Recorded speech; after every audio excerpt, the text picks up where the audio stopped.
channel. I thought this week that I would put together kind of a life lately sort of reading vlog for you all. It's been a couple weeks since I've done one.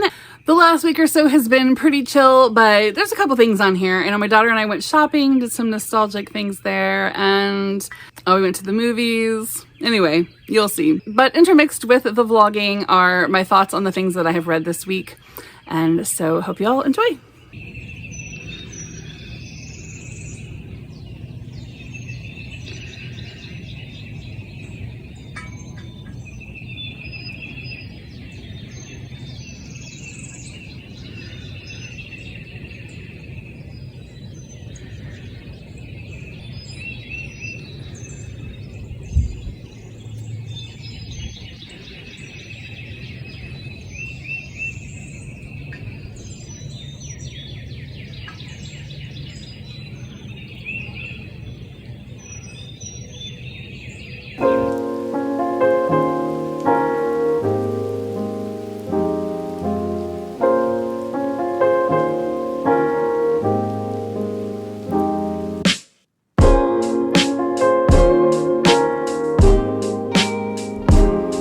Hey everyone, it is Thursday morning. I am here at the library and just sitting outside trying not to freeze.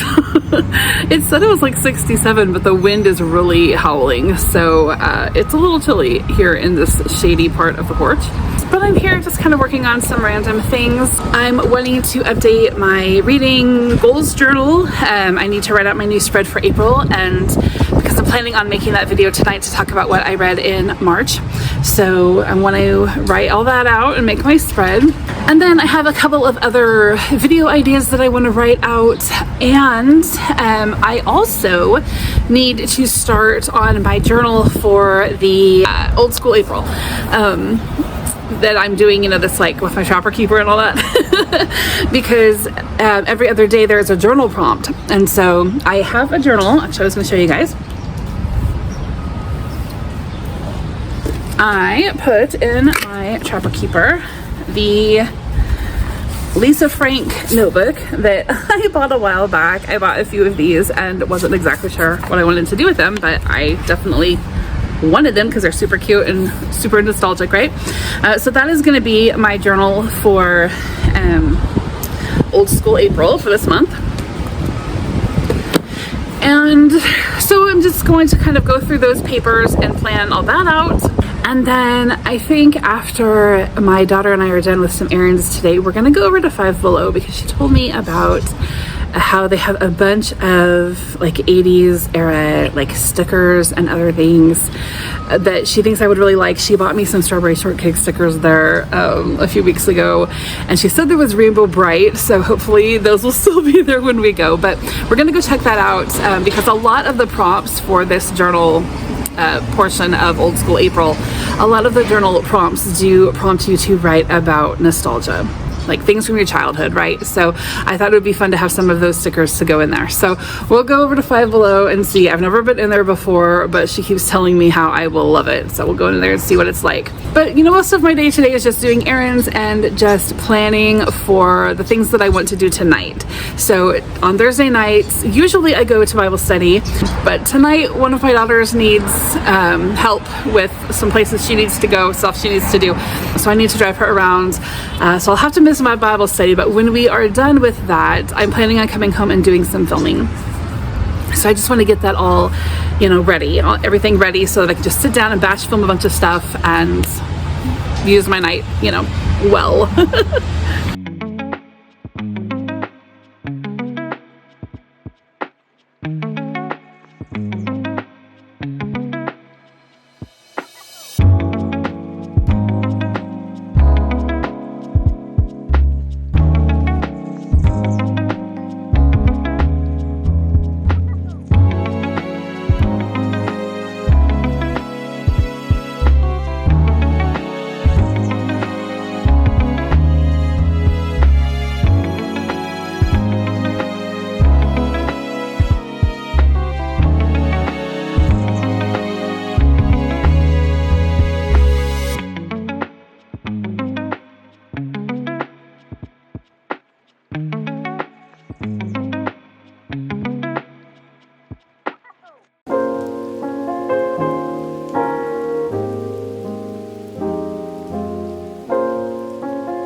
everybody. It is Wednesday and I am at the movie theater. Who knows where life will take you, right? Today it's taken me to the Malco Razorback Cinema in Fayetteville, Arkansas. My two youngest daughters have been wanting to see the sequel to I Can Only Imagine. It's like a Christian film about I think the lead singer of Mercy Me. I never saw the first one, but I remember it being one of my older daughter's favorite movies a few years ago when she was their age, and now they've seen that and they're really looking forward to seeing the sequel. It is only in this theater for like 4 days, and it's like, I don't know, 45 minutes or so south of where I live. So I just decided to bring along my book and my journal, and I'm just kind of hanging out here in this really neat, actually, setup that they have here in this theater. I am in a little bar and grill area right now, and I've ordered lunch, and I've paid $7 for a soda, my goodness. But, you know, I'm at the theater. And it has this little, like, fireplace here to the right of me. And it's just a really small little area. There's nobody else here right now in this little bar and grill area. I'll show you in a little bit. You're probably hearing in the background a fountain. There's a really pretty fountain out there with lots of like bistro tables and seating out there. And then my daughters have gone into the theater to watch their show. Well, they're super cute. They're 13 and 14, and they were like, Mom, since we're here early, can we sit and play on our phones before the movie starts? Because I'm like, they have to ask me every single time they have phone time. So it was like a real treat to sit in the theater without any older siblings telling them what to do. They're number 8 and 9 of the kids in our family, so they have a lot of bosses. So they're all by themselves. They've got their blankets, they've got their popcorn, they've got their drink that they're sharing, they've got their little phones with their, you know, little games on them and whatever. And so they're having the time of their lives. So I thought I'd talk to you guys for a second about the books that I have finished. I finished Drake Hall, which is number 2 in the Secrets of Ormdale series. I just put out my video last night, I think, talking about book 1, Wormwood Abbey, and how much I enjoyed it, and I did like Drake Hall okay. My perspective on this series, I'm having to, if I put it into the right perspective, then I like it. So it is very much a middle grade series, and I don't think it's marketed that way, but in the first book, after reading the first book, I had told you guys that it seemed like it was setting everything up. Like nothing went super deep on any certain direction, because in my perspective, it was setting everything up for this series. Well, reading book 2, it was kind of the same idea, like lots of starts, but not a lot of depth. And so I'm finding that it's not necessarily, I think, that book 1 or parts of book 2 are setting up a story as much as it's just not like developing a story or developing characters to any sort of depth, which is fine. It's just also very like middle grade level, right? Like it's just hops from one thing, especially in book 2, it just seems to hop from one thing to another, and things just happen, and people just suddenly are this way, and there's no kind of leading up or development, foreshadowing, etc. So if I just take it for what it is, it's a series that is written in, you know, it's kind of a basic way, a basic story in, you know, sort of a juvenile writing level, then I can love it. I can just love it for what it is. I don't tend to read a lot of middle grade just on a regular basis, right? But I am enjoying it, and this is April Happy Reading Month. We're reading happy things and things that are just peaceful and fun, and that definitely fits. So anyway, finished book 2. I'm relatively interested in the story, and so I am planning on ordering book 3 probably tomorrow and continuing on.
Something else I've been reading is this book, Miss Austen by Jill Hornby. I'm right at halfway through. I started this right at the first of the month and read about half and then decided to put it away for a little bit, and that's when I started Drake Hall. I was just kind of bored. It's not a horrible story, and it's not like DNF worthy or anything. It's just that it's kind of dragging. I think it's just a storytelling voice of this particular author. It's not moving very quickly, but that's okay. It's the cozy cover, the cozy atmosphere of this, although the information has been fairly sad so far, or just kind of, I don't know, gloomy. The fact that it's a story about Jane Austen's sister, her family, like Jane Austen's extended family, imagining the later years of Jane Austen's sister Cassandra. Like, that's all interesting to me and nothing that I've thought about before or read about. It's just that it's going kind of slow because it's the story of a life of an old lady. So anyway, that's what I'm reading today, actually, while I'm waiting for the girls.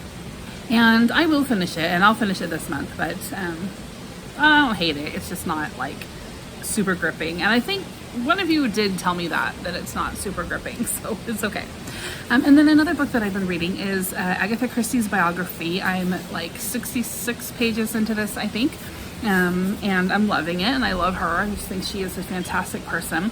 I'm reading it pretty slowly, mostly because she is a storyteller in her biography, and sometimes it's just like, okay, that was a lot of information. I'm gonna take a break now. One of the things that I really love about Agatha Christie, just as a person, not even as an author, but as a person, is her academic mind. She was very much a self-directed learner, someone who had certain interests and just pursued them, right? Rabbit trails and study and personal academic life based on the things that interested her. I really admire that. That's the kind of person that I try to be and want to be as, my life goes on and my time becomes more free. I do think of her as an academic, just like I think of myself as an academic, just someone who, it's not a broad range of academic themes. It's just the things that we're interested in. Just deep diving, rabbit hole trails, education, research, researching and just finding out everything that you can about the things that interest you. That's a great definition of an academic and a self-directed learner. So I think that is really why I admire her. I think I like her as a person even better than I like her stories. And I have preferred reading her biographical information even over reading her stories. If that's something that interests you, something that I read, I think last year, was one of her biographical books called Come Tell Me How You Live. And it takes place over like the course of a year, I think, when her and her husband were on an archaeological dig in the Middle East. So if you're not familiar, her second husband is an archaeologist, and he just took her along with him on whatever she wanted to go on. She had her own little hut that was like her writing space, and it even had a sign above the door that was like Agatha's writing hut or something like that. And so this guy just really doted on her. He really gave her a special life and just gave her the freedom and resources to, you know, she probably made a lot of her own resources, but he just really allowed for her to go as far as she wanted to go with her writing, with her interests, with her fame, with her research, and her, you know, all of her hobbies, just whatever it was. He allowed her to help on the digs and learn about archaeology right alongside of him. Like, he just gave her such a fantastic life, and enabled her to give herself a fantastic life. I really admire that. And my husband is kind of like that. Like, I just kind of, I don't know, I sort of feel like maybe she's a soul sister to some degree. Anyway, so I really do like reading about that. But anyway, that book, Come Tell Me How You Live, is her story of their interactions with the people that lived there in the Middle East, in the place where they were working. And I can't remember where they were, what country that they were actually in at the time. But anyway, I really loved the story.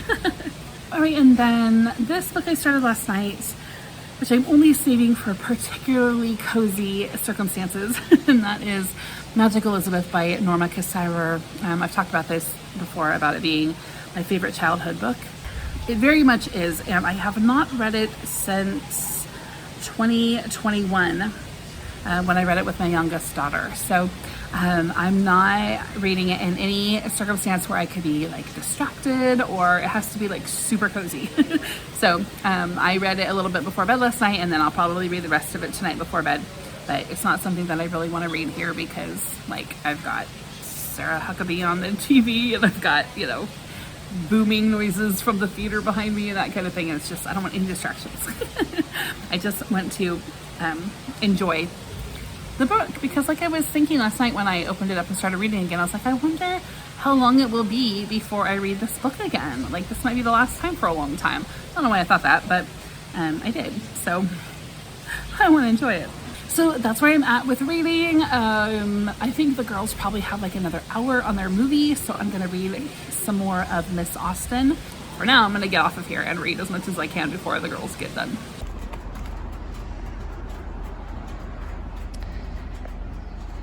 It is Thursday afternoon, and I have been out doing errands all day, and now I'm going to go get something to eat and head home. We are preparing for some pretty rainy weather over the next, I don't know, almost a week, I think. And so I just kind of want to get everything, you know, so I can stay home for a while. But I just was noticing when I pulled up here, I'm gonna eat at this Mexican place here. I was just noticing like how green everything is getting. It just seems like in the last day or two that everything has just really started to get super green. So it's really pretty, and I'm sure that the week of rain ahead will definitely contribute to that. It's very pretty. So I'm gonna go get something to eat.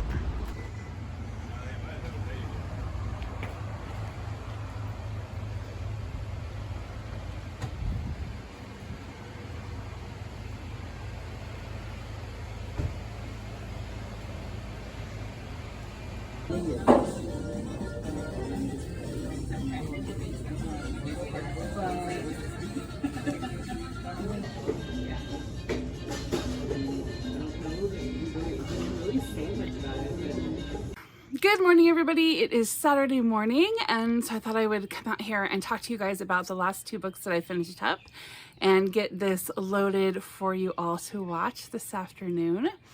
It is a pretty humid day today. I'm out on my back porch. I have kind of like a screened-in porch. I have dinnerware hanging over my head. If you guys have not seen this before, this is a little wind chime that my mom got for me, and it's really pretty. It's just facing the other way, but it has all these kind of vintage design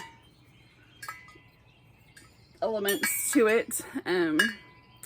Super cute. It's just old pots and pans It's kind of an old pots and pans type of a thing. Anyway, I know you can only see part of it, so people are always asking about that. Anyway, yeah, I'm sitting out here on my back porch. It's pretty humid. We had thunderstorms yesterday. We had some rain overnight. I don't think it's supposed to rain today, but then starting tonight and into the next several days, we're supposed to have storms. So that's just kind of par for the course for springtime here in Northwest Arkansas. We had some really, really hot days in March, but these more like 70s sorts of days are a little more normal. I am highly tempted to go start planting things outside, but I know that we will probably have at least one more morning below freezing, and so that one always catches everybody off guard, and then everything, you know, dies. So I do have time. My time is coming. My time has actually been coming back and forth all year long because it doesn't take very much heat at all here to get it coming on again. So I actually should probably go thin all of that out today. But I have some seedlings that I've just been setting out each day and then bringing in at night. I think on Monday I'm going to go down and get a whole bunch of compost and start planting, at least get potatoes in. But after that, I don't know, I might wait a couple more weeks. Anyway, books. We're talking about the books I read. So this one, Miss Austen by Jill Hornby. I finished this last night. So my goal when I got done with all my stuff yesterday afternoon, Friday afternoon, and was ready to kind of just settle in for my weekend, my goal was to finish 2 books over the weekend. I wanted to finish this and I wanted to finish Magic Elizabeth, but I actually finished them both like by now and it's only 10:40 in the morning, so on Saturday morning, so I get the whole rest of the weekend to read whatever I want. But anyway, I was glad to finish this. I was really actually pretty bored with it. I did not enjoy this too much. It tells the story of Jane Austen's older sister Cassandra. It's Cassandra in her older years. In the story, Cassandra has gone to the estate of a family member to find some letters. She is on a quest to destroy the letters that we do know she did destroy, some of Jane Austen's correspondence, presumably because there was just stuff in there that she didn't want to be a part of Jane's legacy, which, you know, that's fine. I actually have a problem with us reading her letters at all, I guess, but I still read them, so I don't know. That's another topic. But in the story, she's going there, she's going to destroy these letters, and it's basically just like flashback memories of things. She'll read a letter and then she'll have like a flashback memory. There's only like 6 or 7 letters in the whole story, if that. There's not that many letters, and they're not very compelling. I don't know. There wasn't really any like secrets. Like when you read the synopsis, when you read the, you know, teaser for this book and you think about what we all, you know, either know or suspect about Jane Austen and what might have been in those letters, the book kind of was a dud because there wasn't anything really fantastic in there. In fact, the things that were maybe introduced actually bothered me and I didn't think were fair. The one really big thing that bugged me, and these aren't spoilers unless you just don't know anything about Jane Austen at all, and in that case, this probably doesn't matter to you anyway, but at one point in Jane Austen's life, she was proposed to by a family friend, Harris Bigwither, and she accepted him in the evening, and by the morning she had changed her mind and she unaccepted him, which was, I guess, super improper, but we all kind of chalk it up to her courage and her integrity and her willingness to not marry without love and, you know, not just enter into a safe financial situation, but, you know, for the sake of securing the future of herself and her, you know, other women in her family, but instead only to enter into marriage if there is mutual, you know, affection and love and something to build upon emotionally. And so we all kind of think of her as a hero for that. Well, in this story, the author, or best case scenario, Cassandra is just an unreliable narrator, but it's implied that Jane was drunk and she had been drinking too much, and that's why she accepted Harris Bigwither. And then it kind of goes on where Cassandra sort of talks her out of it that evening and then sends her off to bed to think about it. And so it just really turns it away from being Jane Austen's own decision based on her own sense of independence and integrity, and instead makes her to be kind of a flippant person who dealt with a lot of like mental issues. Like there was a lot of emphasis on Jane's supposed depression and mental instability. And again, it could be just this author making Cassandra an unreliable narrator, like from the perspective of an older sister and how she sees things. The author of this book is actually the president of the Jane Austen Society in the UK right now. And so it's kind of like, I don't know. If anybody is a member of the Jane Austen Society of the UK right now, I apologize if I'm offending you, but I kind of get the impression sometimes from people who are like, not even just Jane Austen scholars, Lucy Worsley, but just any kind of like, public scholar or whatever. Sometimes I get the impression that they really need to find something new and dig up some kind of new information. And if they can't find anything new under the sun, then sometimes they'll just sort of make it up. And I don't know. That was kind of my impression from this story, is that possibly, maybe the author wanted, worst case scenario, the author maybe wanted to introduce a new idea about Jane Austen. Best case scenario, like I said, she was just making Cassandra out to be a unreliable narrator as an older sister with opinions, but the author did not make Jane look very good light in this story. And I don't understand what the reasons for that would be.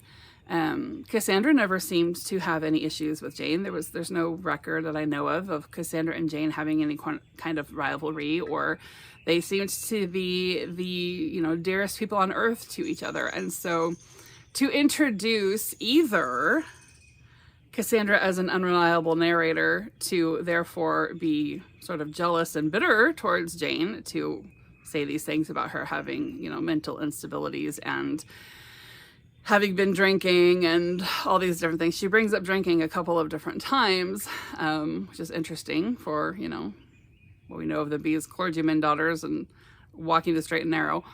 But, so that would be weird to introduce that idea that Cassandra might have these issues with Jane. And then secondly, if not, to introduce these ideas about Jane's mental issues, and emotional instabilities, which where's the evidence for that, right? So I don't know, it was just odd to me. And it's not that there's anything necessarily wrong with having mental instabilities and going through depression and those sorts of things.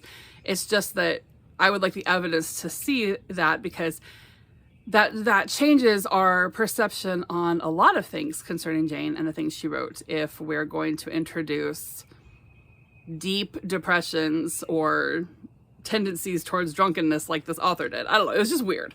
So did not enjoy this book too much, which is unfortunate, because I think it's on my happy reading challenge list as like a cozy read or something. So I'm still gonna put it on there because that's what I chose for it. And I did it. I did the work to read the book, and it has a cozy cover, and the setting could have been cozy if it wasn't, all the things I just said. I didn't find any part of this book to be very moving, which is weird because the Jane's death scene actually is described in here pretty faithfully to what we have on record as far as things that were said and that kind of thing. But even then, I don't know if it's just that I have read about that so many times that I'm desensitized, or if it's just wasn't very movingly written. And I tend to think it was that. I mean, I'm not that cold-hearted, am I? Anyway, I do have the other book, Godmersham Park, which tells, from what I can tell, a completely fictionalized story with a fictionalized main character. I don't know if I'm gonna... It's on my list. We'll see. Okay, moving on. All right, and then the next book is Magic Elizabeth by Norma Cassirer, which I just finished a few minutes ago before I started this video. And I loved it. I've read this book so many times. This is just a really special book to me. The doll in this book is Elizabeth. She's Magic Elizabeth. My middle name is Elizabeth, so my mom inscribed it to me to my daughter Sarah Elizabeth, and then I, below that, have written to my daughter Selah Elizabeth, who is the Elizabeth in this generation. And so it's just a special book. Over here it has a record of the times that I've read it with my other daughters.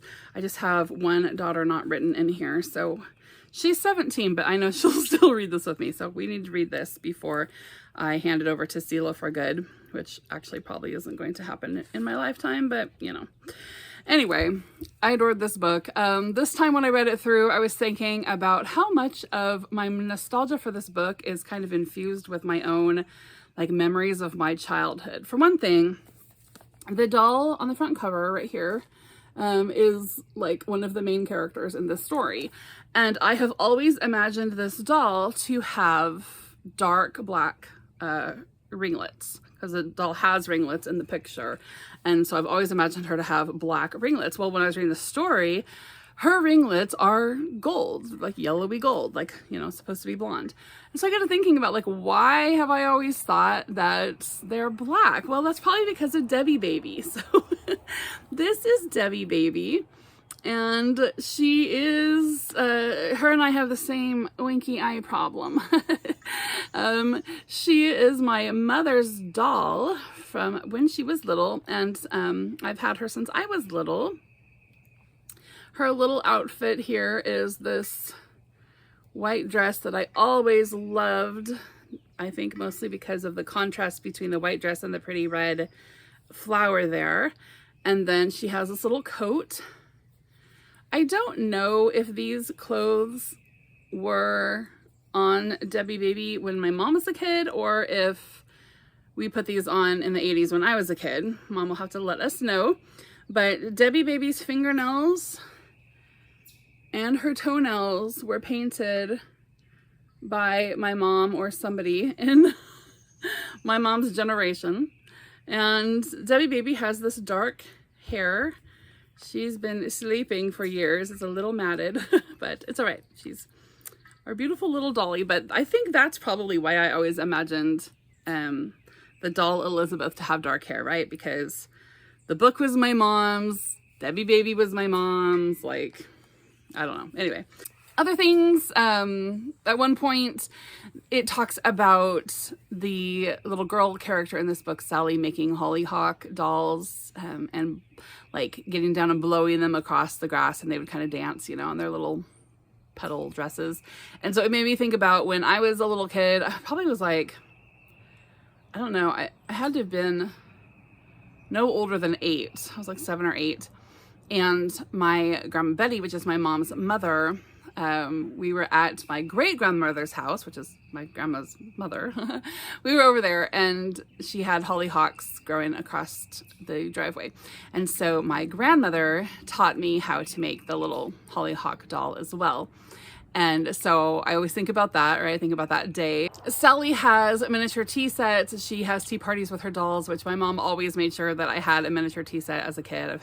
Just the names in this book, right? One character's name is Sarah. The doll's name is Elizabeth. My name is Sarah Elizabeth. So it's just a very nostalgic book to me. And a lot of, you know, as I was reading through this, just a lot of memories just come back, you know, so it's fun to have something to remind you and pull all those out, right? So basically in this story, there's a little girl named Sally. She ends up having to go to her Aunt Sarah's house because her parents have gone like on vacation or something for the summer, and the babysitter that was taking care of her has a family emergency. And so Sally goes to stay with her Aunt Sarah, who is very old. I've always tried to work out the timeline in this book because it was clear that Aunt Sarah was from the Victorian age, but Sally is from the 1960s. And I'm like, that's too much time in between. And then as I actually, you know, critically read it this time, trying to pick up on details, I realized that Aunt Sarah is actually her great aunt. And so then it all worked out. But she is staying there with Aunt Sarah, who seems pretty scary, pretty intimidating. And then on the flip side, Aunt Sarah lets her just have free reign of her home and search wherever she wants to search and rummage in whatever she wants to rummage into and get up to. And Aunt Sarah and Sally have actually never really met each other. So it just kind of, with my cynical adult brain, seemed odd to me that Aunt Sarah was letting this 10-year-old girl that she didn't really know just have free reign over her home full of Victorian antiques. But she did, and Sally was very careful. And actually the only thing that got broken was Aunt Sarah's fault. But Sally eventually discovers an attic with a trunk that has her name on it. It says Sally. And so she's, of course, very interested. So she opens it up. It's full of, you know, late Victorian and Edwardian children's things, dresses and bonnets and a parasol, a doll and a diary and just other things. So Sally is very intrigued. She dresses up in the clothes that, of course, fit her just right. She grabs the diary and a couple other things, and she goes and sits in a sunny corner of the attic. Well, she just happens to be sitting in front of a mirror. And so when she touches the mirror, things change for her. And basically, Sally gets to spend some time in the other Sally's world back in the late Victorian, early Edwardian days. And there's a mystery, there's a missing doll, and so the story just kind of plays out from there. It's a really sweet story. It is super fun. It's magical if you're a child. It is fun and nostalgic and maybe even a little magical when you are an adult. There is no actual magic. It's just, you know, it's one of those things that plays out and it's fine, and nobody ever thought there was actual magic going on there. But so, you know, in that case, it's totally clean if you're avoiding that kind of stuff. But it's just such a sweet book. It really is. And Aunt Sarah learns some lessons, and so does Sally, and it's just fantastic. So it is only about, I don't know, 11, a little after 11 in the morning, and I've got the whole rest of today, I've got most of tomorrow just to read and chill. The kids and I are actually taking all next week off from school. One of my daughters is preparing for a yard sale, and I am just so behind on just like normal mom stuff, like making dentist appointments and that kind of thing. So I'm going to spend the first part of the week getting just caught up on like all the life stuff that gets pushed aside when you're schooling. And if I get all my stuff done early, I'll have the whole rest of the week just to do some extra reading and journaling and fun stuff, and maybe get my garden started. I don't know. But I'm gonna go get this loaded for you guys, and then I'm gonna start out my next read. April so far is going happy. Even that Miss Austen book, I mean, it wasn't horrible now that I think about it. Like, okay, it was, but it was not that I still read it with a good mood, so it was still a happy read. But I'm gonna go find something else to read. Tomorrow's Titanic Day. Like, maybe I'll pick up something Titanic-ish. I don't know. But the goal this month was to read happy, and so far that goal is being achieved. I'm really enjoying my reads and just my month overall. So hope everybody's doing well, and I will see you soon.